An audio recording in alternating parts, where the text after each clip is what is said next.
Hello all and welcome to my channel. In today's video, I'm going to share some really important information about the UK's new post-study work visa, also known as a graduate visa. Now this video is going to be part one of a series. In following videos, I am going to make an actual video, a step-by-step tutorial as I'm applying for the visa. And I'm going to apply as soon as they open, which is July 1st, 2021 at 9 a.m. I'm also going to make a video about when I actually receive a decision from the Home Office. That way that gives you an idea about what time frame to expect.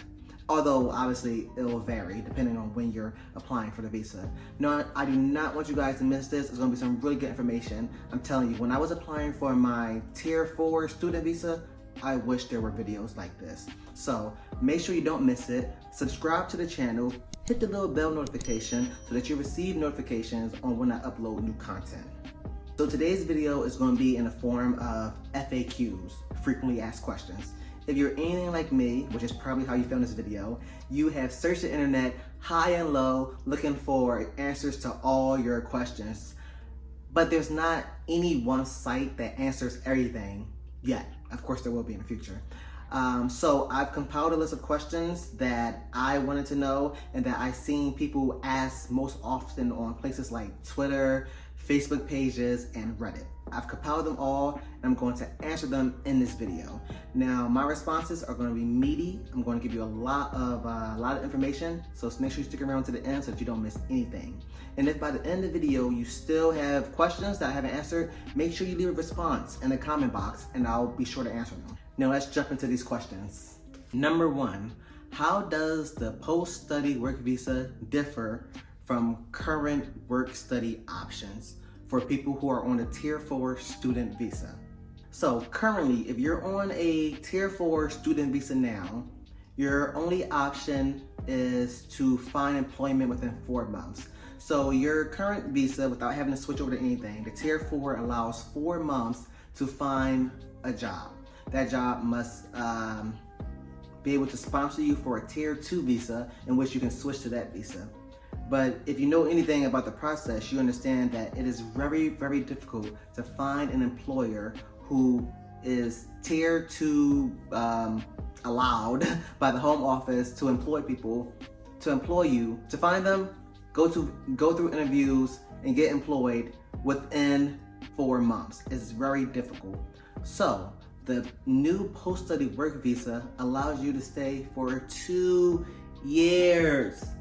2 years to find employment. Now, obviously, it's a whole nother visa which you have to apply for, but it gives you 2 additional years to find a Tier 2 visa, a Tier 2 employer who will sponsor your visa that you can then stay for up to 5 years, which would then lead to indefinite leave to remain.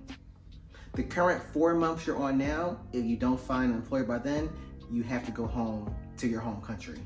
In addition to this, it's worth mentioning that if you're a doctorate graduate, you're probably aware of the doctorate extension scheme. That is going to go away and merge with this post-study work visa, but you guys get 3 years to stay.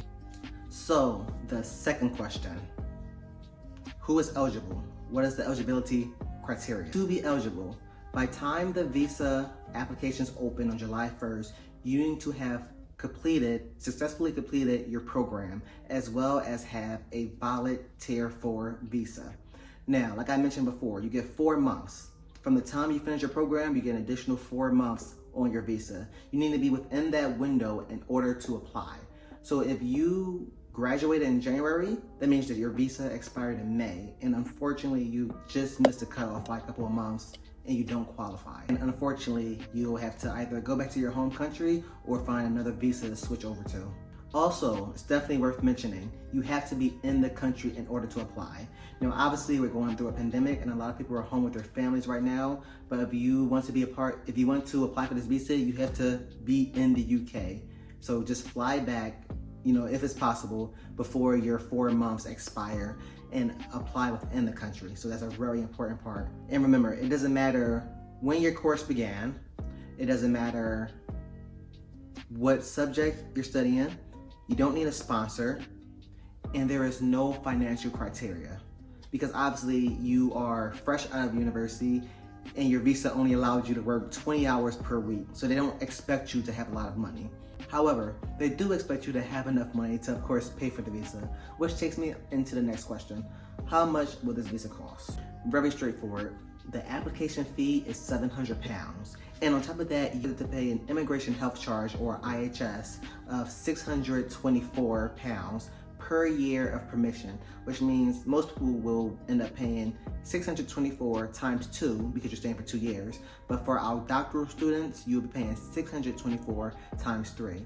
So if you do the math, you will end up paying anywhere between $1,948 or £2,572 for this visa, depending on if you're an undergrad or master's student or a doctorate student.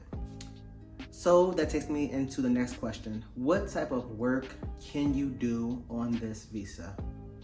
Just about anything, including self-employment. The only thing you cannot do is work as a professional sportsman or coach, but you can work as many hours as you can work as many hours as you will like per week, including self-employment. Like I said, it doesn't matter the salary level or who your employer is. Can you extend this visa? Unfortunately, you cannot extend this visa, and also this visa is a one-time deal. So you can't study your bachelor's, get on a post-study work visa, do your master's, and then get another post-study work visa. This is a one-time deal, and you cannot extend it farther than those 2 years or 3 years for our doctorate students, which means within those 2 or 3 years, you need to find an employer who can sponsor your tier 2 work visa or another type of visa. If you're doing a bachelor's and you decide you want to do a master's, you can do a master's afterwards, but be aware that you cannot then get another post-study work visa. Okay, that was a lot of information today. I hope I answered any questions you guys may have wondered or had in your head. Now make sure you hit the subscribe button and the bell notification so that you receive notifications when I upload more content.